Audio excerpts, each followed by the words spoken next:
Bismillah, alhamdulillah, wassalatu wassalamu ala rasulillah wa ala alihi wa ashabihi wa man tabi'ahum bisanin ila yaumiddin wa ba'd. Ikhwatal iman, rahimani wa rahimakumullah. Adalah para ulama kita sejak dahulu sampai sekarang. Mereka adalah orang-orang yang senantiasa mendakwakan dan mengajarkan kepada umat manusia ajaran yang sesuai dengan yang dibawa oleh Nabi alaihi salatu wasalam, yang kemudian diwariskan kepada para sahabat, dan kemudian dari sahabat kepada tabi'in, dan dari tabi'in kepada para tabi'ut tabi'in. Dan mereka, para ulama kita, adalah orang yang senantiasa mengajarkan akidah yang sahihah, akidah yang benar, manhaj yang benar dalam beragama, sebab sesungguhnya ibadah ini tidak akan pernah diterima oleh Allah Subhanahu wa taala kecuali agama yang kita bangun itu di atas akidah dan manhaj yang dibawa oleh Nabi alaihi salatu wasallam. Dan jemaah yang dirahmati Allah Subhanahu wa taala, di antara perkara yang sangat penting untuk kita pelajari dan merupakan pelajaran yang paling pertama dan utama yang harus kita perhatikan adalah pelajaran tentang akidah tauhid kepada Allah Subhanahu wa taala. Ibarat rumah, apabila rumah tersebut dibangun bukan di atas fondasi yang kuat dan benar, maka bangunan rumah yang kita bangun, maka bangunan tersebut sangat rapuh dan rentan dengan kehancuran. Berbeda halnya kalau rumah yang kita bangun di atas fondasi yang kuat, di atas fondasi yang benar-benar kita bangun sebagaimana mestinya sesuai arahan konstruksi, maka insyaallah ta'ala bangunan rumah yang kita bangun akan kokoh menjulang ke atas, tidak mudah goyah dengan terpaan angin. Maka sama halnya dengan bangunan agama yang kita bangun.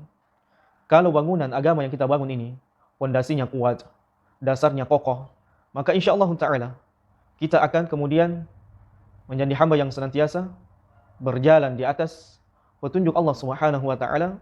Begitu pula dengan petunjuk Nabi alaihi salatu wasallam. Tidak mudah terombang-ambing dengan keberadaan kebanyakan manusia yang hari ini mereka banyak bingung dengan agamanya. Dia bingung dari mana dia harus mengambil agama ini. Dia bingung dari mana dia harus mengawali agama ini. Sebabnya jamaah yang rahmatullah adalah karena mereka tidak memiliki pegangan fondasi yang kuat di dalam beragama. Sehingga jamaah rahmatullah Subhanahu wa taala, para ulama kita sejak dahulu sampai sekarang terus-menerus mengajarkan akidah yang benar kepada umat manusia. Sebab akidah dia adalah merupakan fondasi yang paling utama di dalam beragama kepada Allah Subhanahu wa taala. Salah dan keliru memahami akidah, memahami tauhid kepada Allah Subhanahu wa taala, maka yakin dan percaya perjalanan ibadah yang dilakukan oleh seorang hamba ketika akidahnya rusak, maka semua amalannya juga akan rusak. Namun sebaliknya, manakala akidah yang dia bangun adalah akidah yang benar, berlandaskan Quran dan Sunnah ala fahmi salafil ummah, maka insyaallah ta'ala bangunan agama yang dia bangun, maka dia akan menjadi kokoh dan menjadi benar di sisi Allah Subhanahu wa taala. Dan ketahuilah jamaah rahmatullah Subhanahu wa taala, perkara yang paling pertama dan merupakan pertanyaan yang kelak akan ditanyakan oleh seorang hamba ketika mereka berada di dalam kuburnya adalah 3 perkara. Yaitu seorang hamba ketika berada di dalam kuburnya, maka dia akan ditanya 3 perkara oleh 2 malaikat yang akan bertanya kepadanya. Hamba tersebut akan ditanya, man rabbuk, siapa Tuhanmu? Kemudian yang kedua, madinuk, apa agamamu? Kemudian yang ketiga, man nabiyuk, siapa nabimu? Maka ketiga pertanyaan ini, maka inilah hakikat fondasi beragama kita di sisi Allah Subhanahu wa taala. Yaitu mengenal Allah Subhanahu wa taala, mengenal agama kita, dan mengenal Nabi kita alaihi salatu wasallam. Dan tentunya 3 pertanyaan ini tidak akan mungkin dijawab dengan mudah, dijawab dengan mulus, kecuali orang yang benar-benar memahami 3 perkara ini. Kecuali orang-orang yang benar-benar mengenal Allah Subhanahu wa taala dengan ilmu yang sebenar-benarnya. Bukan menyimpang dalam perkara mengenal Allah Subhanahu wa taala. Kemudian yang kedua, benar-benar dia akan bisa menjawab pertanyaannya, apa agamamu, tatkala dia mempelajari agamanya.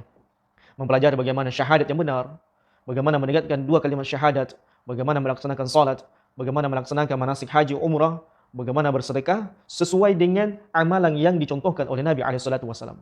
Kemudian yang ketiga, seseorang akan bisa menjawab nabinya adalah Nabi Muhammad sallallahu alaihi wasallam tatkala benar-benar dia mengilmui syahadatu anna Muhammadar Rasulullah, syahadat anna Muhammadar Rasulullah. Persaksian bahwasanya tidak ada nabi dan rasul setelah Nabi kita alaihi salatu wasallam kecuali dia benar-benar mengilmui syahadat tersebut. Oleh karena jamaah rahmatullah Subhanahu wa taala, orang yang paling berbahagia di dunia ini adalah mereka yang mengenal 3 perkara ini. Adalah orang yang mengetahui 3 perkara ini. adalah orang yang mempelajari 3 perkara ini. Dan Nabi SAW bersabda, "Dzaka ta'mal iman, dzaka ta'mul iman." Seseorang akan mendapatkan manisnya iman. Man radiya billahi rabban. Siapa yang ridho bahwasanya Allah adalah Rabbnya. Wal Islam dinan. Dan begitu pula Islam adalah agamanya. Wa bi Muhammadin nabiyyan. Dan Nabi Muhammad sallallahu alaihi wasallam adalah nabinya. Sehingga zaman rahmatullah subhanahu wa taala, kitab yang sangat bagus di antara kitab akidah, kitab yang berkaitan dengan tauhid kepada Allah Subhanahu wa taala, yang paling bagus dan sangat direkomendasi oleh para ulama untuk kita mempelajarinya adalah Al-Usulu Ats-Tsalatsah, yaitu 3 landasan utama yang insyaallah taala kita akan bahas secara ringkas, di mana kitab tersebut dikarang oleh Syekh Muhammad Ibnu Abdul Wahhab rahimahullah dan disyarah oleh banyak para ulama, dan di antara syarah yang kita akan baca adalah syarah yang dikarang atau yang dijelaskan oleh Syekh Muhammad Shalih Al-Utsaimin rahimallahu anhu rahmatan wasi'ah wa ghafarallahu manni wa karamih. Di mana kitab ini zaman rahmat Allah Subhanahu wa taala ini mengumpulkan 3 perkara atau 3 usul yang kita sebutkan tadi, yaitu mengenal Allah, mengenal agama, dan mengenal Nabi alaihi salatu wasalam. Di mana beliau memberikan judul di dalam kitabnya, Syekh Muhammad Ibnu Abdul Wahhab memberikan judul di dalam kitabnya Al-Usulu Ats-Tsalatsah. Al-usul ini jamak dari kata aslun, yaitu pondasi-pondasi. Ats-Tsalatsah yang 3. Yaitu tadi mengenal Allah, mengenal agama, dan mengenal Nabi alaihi salatu wasalam. 3 landasan pokok dalam beragama. Dan subhanallah jamaah rahmatullah, kata usul ini sangat penting di dalam beragama.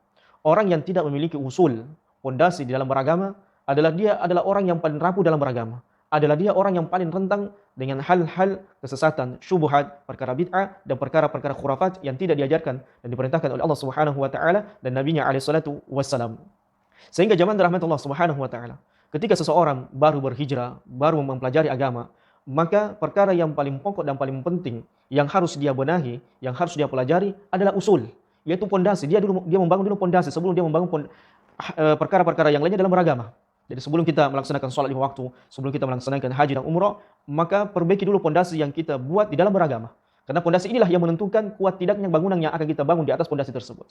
Maka 3 landasan utama inilah yang harus kita pelajari. Yang terlebih dahulu kita harus memahaminya, mentadabburinya, dan memberikan perhatian yang banyak, yang khusus berkaitan dengan 3 hal ini. Yaitu mengilmui tentang Allah, mengilmui tentang agama, dan mengilmui tentang Nabi SAW.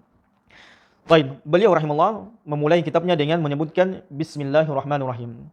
Kata Syekh Muhammad Shalih Al-Utsaimin rahimahullah, ibtada al-muallif rahimallahu taala kitabahu bil masmalah iktidaan bi kitabillah azza wa jal fa innahu mabdu'un bil masmalah. Adalah Syekh Muhammad Ibnu Abdul Wahhab, kata Syekh Shalih Al-Utsaimin, memulai kitabnya dengan menuliskan kata bismillah. Di mana beliau Syekh Muhammad Ibnu Abdul Wahhab mengikuti penulisan kitab Allah Subhanahu wa taala, yaitu Al-Qur'anul Karim, di mana Al-Qur'anul Karim dimulai dengan bacaan atau tulisan bismillah. Wa ittiba'an li hadithi kullu amrin thibalin la yubda fihi bismillah fahuwa abtal. Dan juga beliau rahimallahu Syekh Muhammad Ibnu Abdul Wahhab mengikuti penulisan surat-surat sebagaimana yang dilakukan oleh Nabi alaihi salatu wasallam ketika mengirim dan mengutus utusannya kepada para raja. Maka Nabi alaihi salatu wasallam memulai tulisannya dengan basmalah. Dan Nabi alaihi salatu wasallam bersabda, "Kullu amrin thibal la yubda fihi bismillah fahuwa abtal." Segala pokok urusan yang tidak dimulai dengan basmalah, bismillah, maka urusan tersebut terputus atau jauh dari berkah Allah Subhanahu wa taala. Kemudian zaman rahmatullah, kita masuk kepada penjelasan berikutnya. Berkata Syekh Muhammad Abdul Wahhab rahimahullah, "I'lam rahimakallah." I'lam rahimakallah. I'lam, kata i'lam adalah terjemahannya ketahuilah. Maka zaman rahmatullah Subhanahu wa taala, segala perkara itu akan menjadi bagus, menjadi baik, dan menjadi lancar apabila kita memiliki ilmu terhadap perkara tersebut. Contoh kecil saja misalnya, tukang bangunan. Kalau dia tidak memiliki ilmu tentang konstruksi bangunan, maka bangunan yang ia bangun dikhawatirkan akan mudah roboh, akan mudah hancur, dan membahayakan dirinya dan orang lain. Namun tak kala dia membangun sebuah bangunan yang tinggi menjulang ke langit dengan konstruksi yang bagus, maka tentunya tiada lain yang tidak bukan karena dia mengetahui kekuatan pondasi, kekuatan tiang, kekuatan atap, dan seterusnya. Karena ada ilmu yang dia miliki. Maka sama hanya Syekh Muhammad Ibnu Abdul Wahhab rahimahullah, ketika beliau ingin menjelaskan kepada kita tentang Allah Subhanahu wa taala, tentang agama ini, tentang nabi kita alaihi salatu wasallam, maka pertama kali yang harus kita miliki adalah ilmu. Ilmu rahimakallah, ketahuilah dulu. Dan Allah Subhanahu wa taala berfirman, "Fa'lam annahu la ilaha illallah." Ketahui dulu, ilmui dulu bahwasanya tiada ilah yang berhak disembah kecuali Allah Subhanahu wa taala. Karena hari ini banyak orang terjatuh kepada kesyirikan. Bersamaan itu dia menyembah Allah, tapi dia terjatuh dalam kesyirikan. Banyak yang melaksanakan salat, banyak yang melaksanakan haji dan umrah, bahkan tiap tahunnya, tiap saatnya dia umrah, tiap bulan dia umrah. Dia banyak bersedekah, namun bersamaan dengan itu dia terjatuh di dalam kesyirikan. Karena kenapa jamaah rahmatullah? Karena mereka tidak memiliki ilmu yang memadai, karena mereka tidak mengenal Allah dengan baik, karena mereka tidak mengenal agamanya dengan baik, karena mereka tidak mengenal nabinya alaihi salatu wasalam. Sebagaimana banyak orang yang mengaku cinta kepada Nabi alaihi salatu wasalam, bersamaan dengan itu dia meninggalkan sunnah Nabi alaihi salatu wasalam dan melakukan ritual bid'ah, bahkan mereka menolak sunnah Nabi alaihi salatu wasalam. Maka inilah pentingnya i'lam rahimakallah. Ketahuilah dulu, ilmuilah dulu, belajarlah dulu. Banyak di antara manusia pintar matematika, pintar bahasa Inggris, pintar ini, pintar itu, namun mereka bodoh terhadap perkara agama. Maka ketahuilah jamaah rahmatullah subhanahu wa ta'ala, Anda mungkin akan diberi uzur ketika tidak pintar matematika. Anda diberi uzur ketika Anda tidak pintar bahasa Inggris. Namun Anda tidak diberi uzur manakala tersebarnya majelis ilmu, banyak orang yang berilmu, namun Anda bodoh tentang Allah.